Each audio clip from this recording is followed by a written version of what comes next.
Bienvenue dans cette vidéo de remédiation en mathématiques. On parle ici des inéquations du premier degré à une inconnue.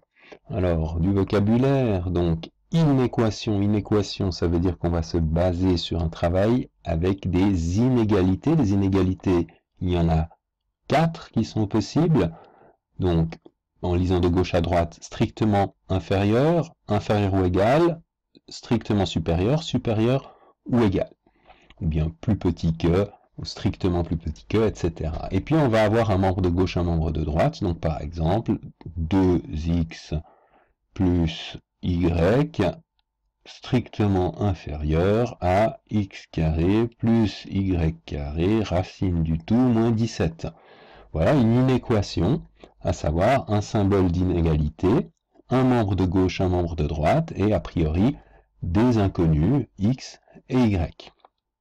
Alors maintenant, si je vais un peu plus loin, inéquation du premier degré à une inconnue. Donc une inconnue, ça veut dire évidemment qu'on ne va pas s'amuser à travailler avec plusieurs inconnus. Donc typiquement, cette inéquation-là ne va pas nous intéresser parce qu'elle a deux inconnus. Donc si j'avais pris 2x égale racine de x carré plus 1 moins 1 sur x, ce serait une inéquation à une inconnue x.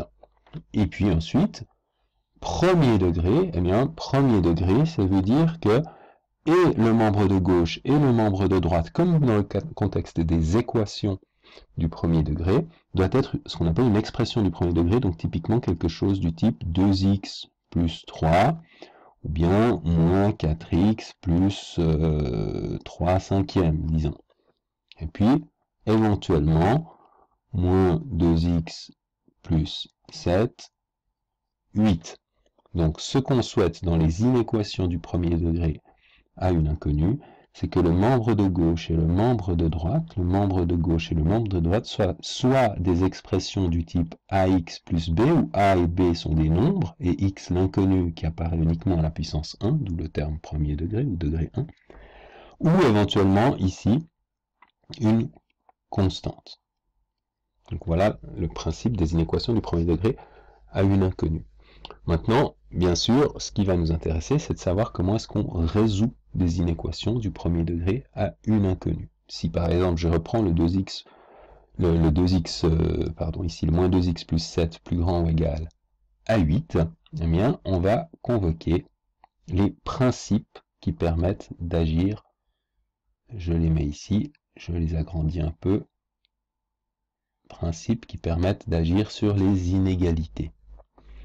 Alors, j'ai dit que je reprenais mon inéquation, la voici. Donc bien sûr, je pourrais d'abord avoir une approche un peu naïve qui consiste à dire, je fais des tests un peu au hasard. Par exemple, si je prends x égale 0, j'ai moins 2x moins 2 fois 0 plus 7. Est-il plus grand ou égal à 8? Moins 2 fois 0 plus 7, ça fait 7 plus grand ou égal à 8. Réponse non.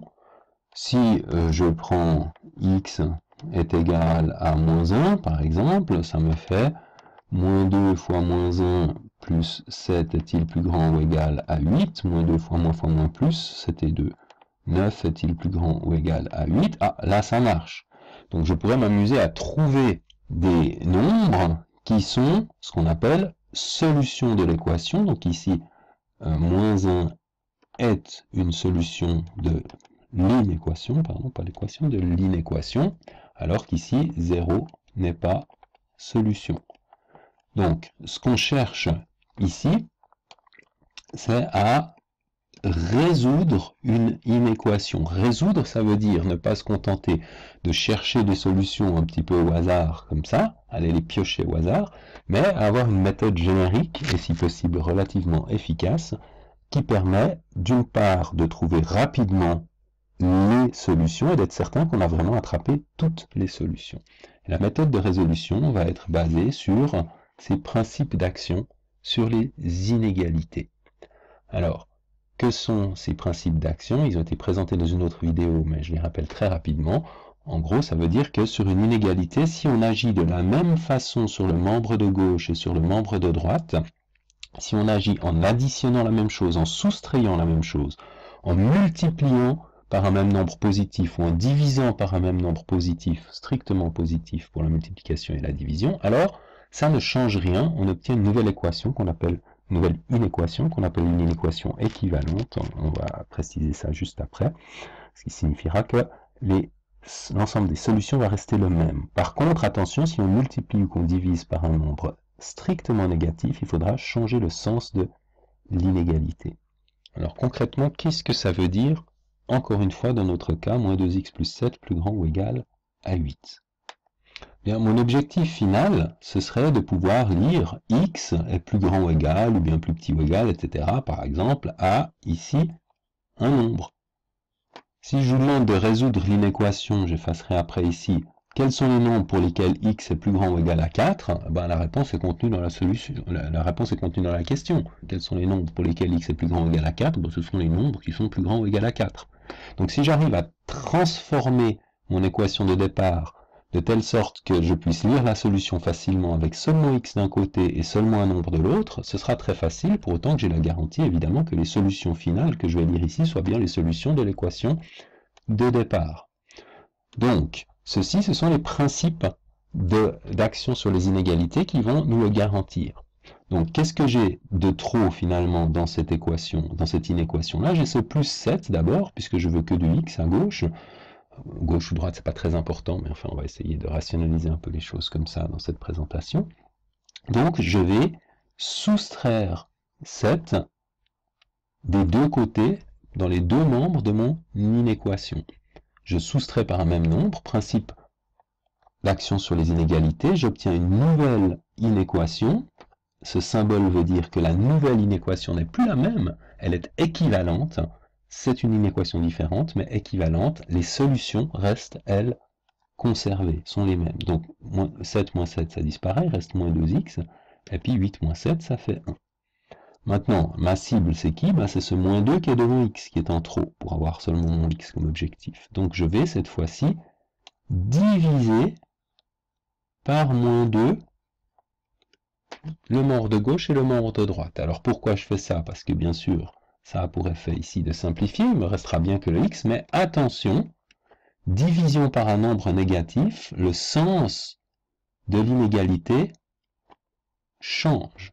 Donc, on doit quitter cette inégalité-là, et on doit la remplacer par une inégalité dans l'autre sens. Ça, c'est le principe d'action sur les inégalités qui me le dit, hein, celui qui était indiqué ici. Si on multiplie ou divise par un même nombre négatif, on change le sens de l'inégalité. Donc, à gauche, j'ai x, j'ai changé le sens de l'inégalité, 1 sur moins 2, c'est la même chose que moins 1, on va rester en noir, moins 1 demi. Donc, je suis exactement maintenant arrivé à mon objectif. Quels sont tous les nombres pour lesquels x est plus petit ou égal à moins 1 demi? Ben, ce sont tous les nombres qui sont inférieurs ou égaux à moins 1 demi. Donc, en résumé, on résout une inéquation du premier degré à une inconnue exactement comme une équation du premier degré à une inconnue, avec pour seule différence que si, à un moment ou un autre dans le processus, on multiplie ou on divise par un nombre strictement négatif, alors on doit changer le sens de l'inégalité, et on obtient ainsi facilement la solution, et même toutes les solutions, puisqu'il y en a évidemment beaucoup de nombres qui sont inférieurs ou égaux à moins 1 demi, à cette inéquation. Donc voilà la présentation rapide et générale. Vous avez une autre vidéo dans laquelle on montre quelques autres exemples.